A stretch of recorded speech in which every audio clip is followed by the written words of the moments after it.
I'm Emma. I landed my first real job as an accountant at D&M Construction right out of college. My desk was buried in the back corner of the office, a tiny space crammed with piles of invoices and contract agreements. It wasn't glamorous, but it was mine. It was during one of those late evenings when I first met Michael. I was wrestling with an especially stubborn printer that decided to jam when he walked by.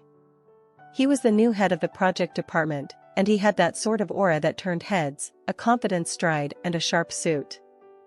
"Need a hand?" he asked, noticing my battle with the paper tray.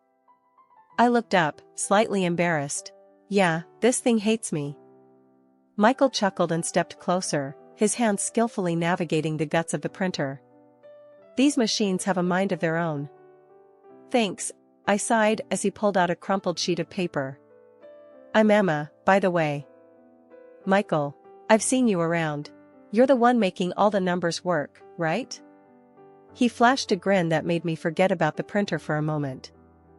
We continued to see more of each other, and our casual meetings started to feel like the best parts of my day. Michael was easy to be around, charming, yes, but also genuinely interested in what I had to say. One Friday, as we were leaving the office together, Michael stopped me by the elevator. "Emma, would you like to go out tomorrow? Maybe see a movie or grab some dinner?" A few months into our dating, Michael decided it was time I met his parents. He still lived with them in a small, cozy apartment cluttered with family photos and keepsakes. The anticipation of meeting them was nerve-wracking, not just because they were his parents, but also because I knew they held traditional views about success and roles within a family. As we stepped into the apartment, the smell of homemade food welcomed us. Michael introduced me with a proud smile. "Mom, Dad, this is Emma, the woman I told you about." His mother, Linda, scrutinized me from head to toe, then offered a stiff smile as she shook my hand. "So, Emma, where do you work?" she asked, her voice laced with curiosity, but somehow sharp. "I'm an accountant at D&M Construction," I replied, trying to sound confident. "An accountant, huh?" His father, George, chimed in, leaning back in his chair. "Well, our Michael is the head of new projects. Quite a significant role, right, Michael?" Michael nodded. "Yeah, Dad, but Emma's job is crucial too. She handles a lot of the company's finances." Linda and George exchanged looks, their expressions unreadable. "Yes, but you're the one with the career that's going places," Linda said, turning her gaze back to me. "An accountant is nice, dear, but Michael is making real strides in the company." The air thickened with that statement, and I forced a smile, feeling my stomach twist. It was clear they saw a hierarchy where their son stood on top, and I was just there. The dinner progressed with small talk and an undercurrent of judgment. I could tell they were assessing my every word, my every move, to see if I measured up to their expectations for their son. Not long after that uncomfortable dinner, Michael popped the question in our favorite park. It was surreal. There he was, down on one knee, with the most earnest look in his eyes. My joy was palpable. "Yes, Michael, yes." As we started planning our life together, the bubble of our engagement was pricked by the reality of his parents' influence. One evening, while Michael was helping his mom with dishes after another dinner at their place, Linda pulled me aside. "Emma, dear," she began, her voice low and serious, "Michael has a promising future. And with such a future, we just think it's wise to organize things properly." "What do you mean, organize?" "A prenuptial agreement, dear. It's just practical," she explained, her tone implying that it was a foregone conclusion. The word hit me like a ton of bricks. "Prenup? Are you suggesting I might go after Michael's money?" "It's not personal, dear. It's precautionary," she answered, her voice soft but firm. When Michael and I were finally alone in the car, I couldn't keep it in anymore. "Michael, your mom wants us to sign a prenup." He didn't seem surprised. "Yeah, she mentioned it to me too. It's just a safety net." He tried to reassure me, reaching out for my hand. I pulled away, feeling betrayed. "Feels more like a trap, Michael." He looked hurt. "It's not a trap. It's just how my family handles things." They want to protect what we're building. The rest of the ride was silent, each of us lost in our thoughts. At home, Michael brought out the prenup papers. They lay on our kitchen table, like an uninvited guest. "Look, Emma, it's straightforward. We'll both be protected," he said, attempting to bridge the gap between us. I leafed through the document, each clause tightening the knot in my stomach. "This doesn't protect us, Michael. It protects you from me. We can change anything you're not comfortable with," he offered, but his voice lacked conviction. We spent the next few hours going over every line, negotiating terms that felt less like a betrayal. It was tough, arguing over hypotheticals that felt like they could tear us apart. But by the end of the night, we forged something that looked less like his parents' will and more like a mutual agreement. Adjusting to married life in our little rented apartment came with its own set of joys and challenges. At first, everything felt new and exciting, even the mundane tasks of setting up home and figuring out who does what. Michael and I fell into a comfortable routine, filled with small celebrations of our new life together. At work, I kept on with my accounting duties, just another face among many in a large company. But things started to shift when, a year into our marriage, my boss, Mr. Thompson, called me into his office. He was a man of few words, and even fewer smiles. "Emma, you've been pulling some impressive numbers. I see potential in you," he said, his voice gruff, but not unkind. I was taken aback, unsure of what this meant. "Thank you, Mr. Thompson. I appreciate your confidence in me."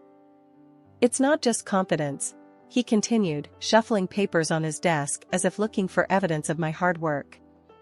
"It's fact. I'm promoting you to chief accountant." The promotion came as a shock, but it was a welcome one. I couldn't wait to share the news with Michael, thinking he'd be thrilled.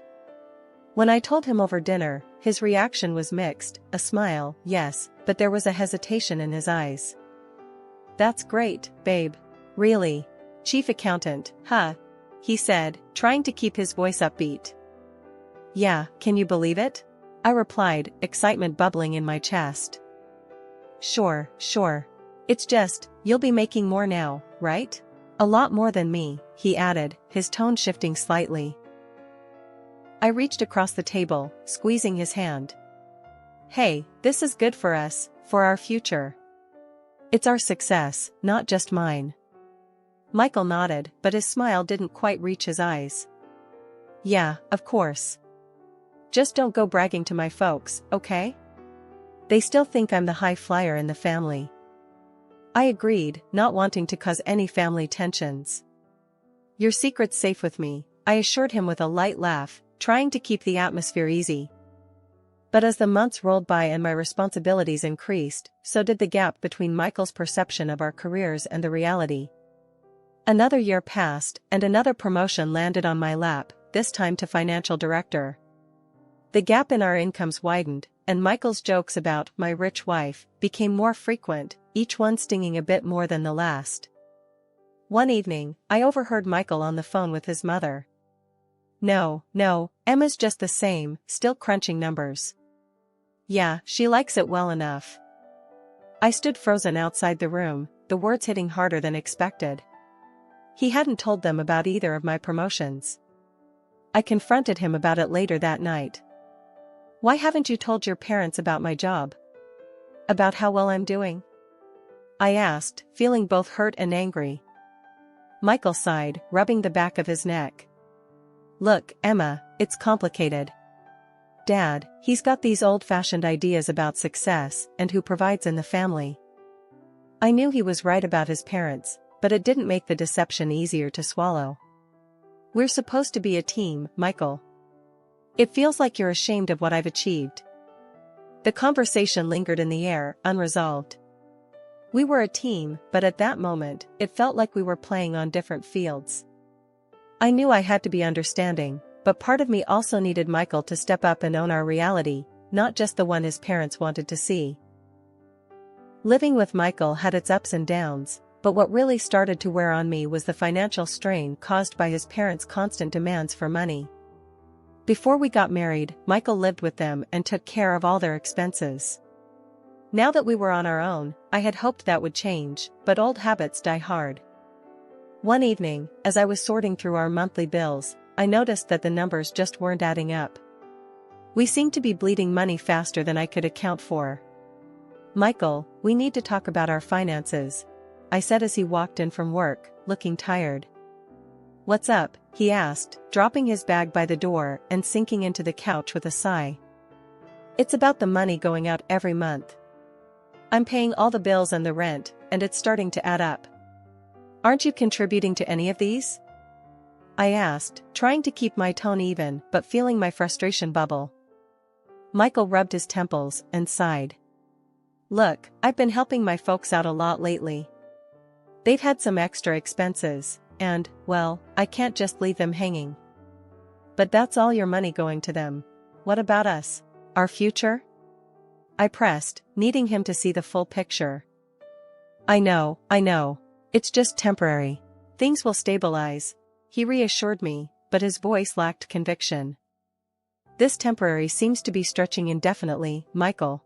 Your mom even tells people that you're the one supporting me, and that's far from the truth," I countered, feeling the sting of each word. Michael looked away, the weight of the situation sinking in. "I'm sorry, Emma. I owe them a lot. They raised me, and it feels wrong to turn them away when they need help." "But at what cost? We can't even plan for anything because we don't know how much of your paycheck will go to your parents each month," I argued, my worry growing as I thought about our future. He didn't have an answer, just sat there looking as lost as I felt. The conversation was going nowhere, and it left a sour taste in my mouth. The next time we visited his parents, the tension was palpable. His mother, Linda, made a point of mentioning how Michael had been their rock, hinting at how much he'd been helping them out. "We don't know what we'd do without Michael. He's been such a support, not just emotionally but financially too," she said, glancing my way with a sharp smile. As days turned into weeks with no change, I began to wonder if we'd ever find our way out of this mess, or if the weight of his obligations to his parents would always overshadow our plans and dreams. As time marched on, the idea of buying our own place started to seem more like a necessity than a luxury. I broached the subject with Michael one night while we were cleaning up after dinner. "Michael, I've been thinking," I started, wiping down the counter. "Maybe it's time we looked into buying a house. Renting is just throwing money away every month." Michael paused, drying a plate slowly. "A house, huh? Yeah, that sounds great, but do we have enough for a down payment?" "I've been saving up on the side. I think we might just have enough to get us through the door, if we tighten our belts a bit more," I replied, hopeful. He put the plate down and leaned against the counter. "That's incredible, Em. I didn't know you had that much set aside." "Well, I wanted it to be a surprise. But here's the thing," I continued, bracing myself for his reaction. "The down payment will mostly be from my savings. I mean, I want this to be our home, equally ours, but on paper, it'll look a bit lopsided." Michael's face fell slightly, and he nodded. "I get it. Your money, your rules. I just wish I could chip in more." "It's not about rules, Michael. It's our home. But legally, I think it would make sense to have the house under my name, just for now," I explained, trying to keep the conversation light but firm. Michael sighed, scratching his head. "Yeah, I guess that makes sense. As long as we're together in this, that's what counts, right?" "Exactly, we're in this together," I reassured him, reaching out to squeeze his hand. We started house hunting that weekend, and it didn't take long before we found a small, charming place that felt just right. Once the house was officially ours, I took on the mortgage payments, and we moved in. It felt like a fresh start, a real part of our future taking shape. But old habits and secrets don't just stay behind, especially not Michael's tendency to shield his parents from our reality. One evening, I overheard Michael on the phone in our new study. "No, Mom, the house is great. Yeah, Emma's really done well for herself. I'm keeping up, don't worry," he said, his voice low. When he came out, I confronted him. "Why do you keep doing that? making it sound like I'm the one pulling all the weight. Michael flinched, then exhaled deeply. I didn't mean anything by it, Emma. It's just easier this way. They think I'm doing well, too. Let's just enjoy our new home, okay? We'll deal with my parents later. I nodded, reluctantly letting the issue go, but it gnawed at me. Our home was supposed to be our sanctuary, not another stage for half-truths and tiptoeing around delicate egos. Life at home was tense after Michael's latest career hiccup. He was always on edge, trying to secure a promotion by hustling harder at work, making deals left and right. He seemed more desperate to prove himself, especially to his parents. One evening, while Michael was late again, caught up in meetings, I stumbled upon some documents sprawled across our home office desk. The top sheet caught my eye, a contract proposal with a company I recognized as recently declared bankrupt. Alarm bells rang in my head. Signing with a bankrupt company could jeopardize not only Michael's position but could also drag our company through the mud. When Michael finally came home, I confronted him. Michael, what's this about signing with a company that's bankrupt? Do you realize the risks involved? He brushed me off with a wave of his hand, his eyes glued to his phone. I know what I'm doing, Emma. This deal could be a big break for me. But it's a reckless move.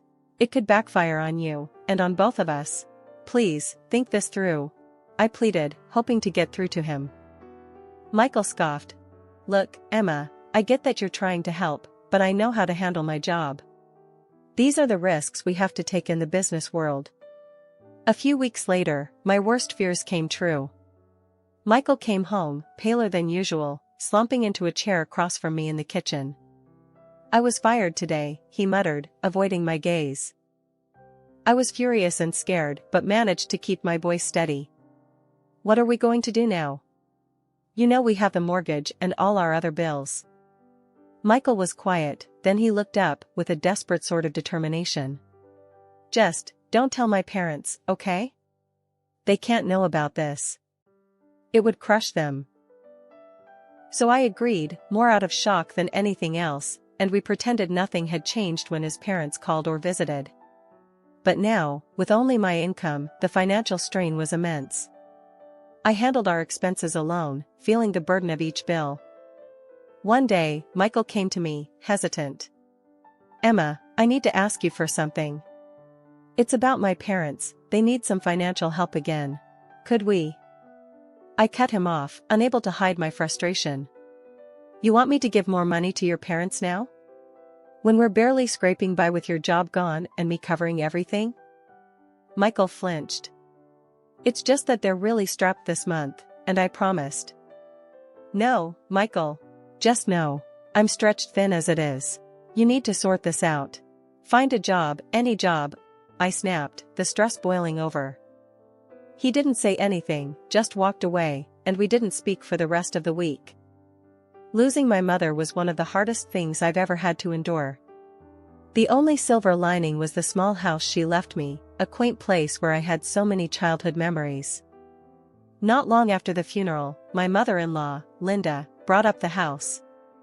You know, dear, it might be best if you sold that little house.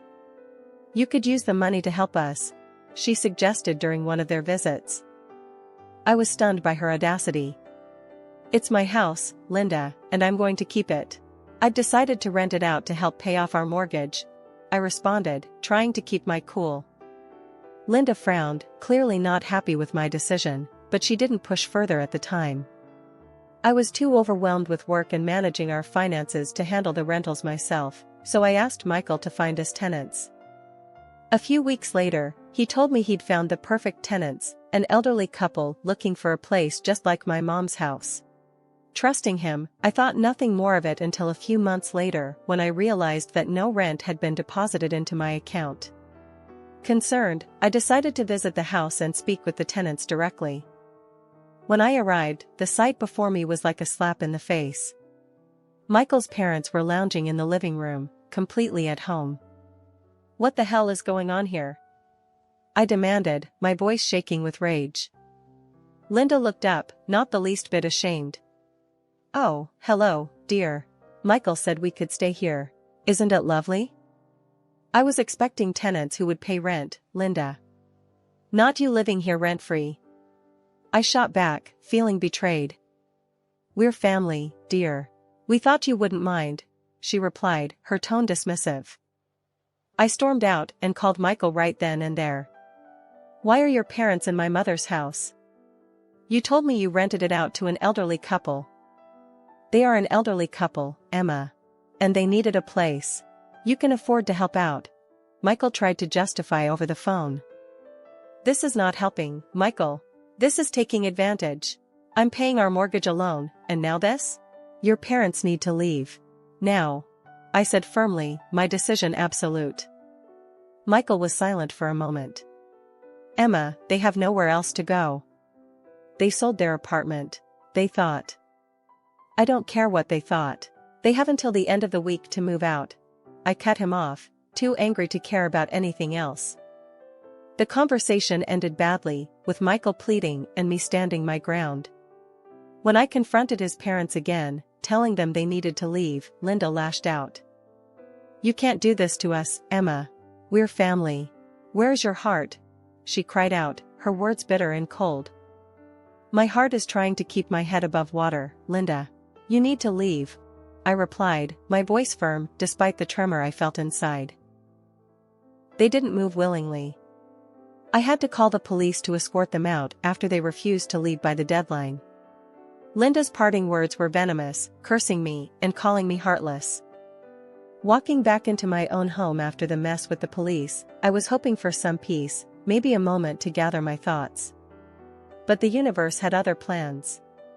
As soon as I opened the door, the first thing I heard was the murmurs from the living room, my mother-in-law's voice unmistakably sharp. I dropped my keys on the hall table and walked in to find Linda and George sitting there, coffee in hand, chatting with Michael. Their expressions turned, fixing me with looks that ranged from accusatory to outright hostile. Michael stood up abruptly, his face red with anger. How could you do that to my parents, Emma? Apologize, now. Linda chimed in, her tone dripping with disdain. You've shown your true colors today, Emma. You're unworthy of our family. I think you should leave this house, it belongs to our son. And as if to twist the knife a bit deeper, she added, remember the prenup. You won't get a thing from us, and Michael will have the house. I stared at them, the absurdity of the situation almost laughable. Michael nodded along with his mother's words, a smug look on his face. That's right, Emma. You're my wife, you should listen to me, obey me. If you don't, I'll leave you. And good luck without the alimony. I laughed. You think I want anything from you, Michael? I agree to the divorce. In fact, I welcome it. Michael's face went pale, his confident stance faltering. I was just. That was just a joke. Come on, Emma. But I was done. Turning to his parents, I laid it all out. Michael has been unemployed for over a year now. He lives off my earnings, in my house. I made the down payment, I pay the mortgage. Legally and otherwise, this house is mine. The color drained from Linda's face as she turned to Michael, who could only lower his head in shame, muttering, it's true. I want all of you out of my house. Now. And don't come back, I said, my voice steady but my whole body shaking with the intensity of the moment. They were indignant, of course. Linda started to argue, but I was firm. Leave now, or I call the police again. I heard Linda demanding Michael pay for a hotel, his quiet, defeated voice responding. I don't have any money, Mom. Once they were gone, the weight of the confrontation hit me. I turned to Michael, who still seemed stunned by how things had turned out. You should leave too, Michael. I'll send your things. That night, he left, and the silence of the house was both eerie and soothing. The divorce proceedings were straightforward. Michael didn't contest anything, perhaps out of guilt, perhaps out of resignation, perhaps out of the lack of money for a good lawyer. Now, living alone, I've regained a sense of peace and control. I rent out my mother's house, which helps cover the mortgage, and every decision from the groceries I buy to the color I paint the walls, is mine alone. At night, I sit in the living room, the same room that once hosted so many painful confrontations, and I feel a deep sense of relief. I'm free. Free from the deceit, free from the control, and most importantly, free to build my life the way I see fit.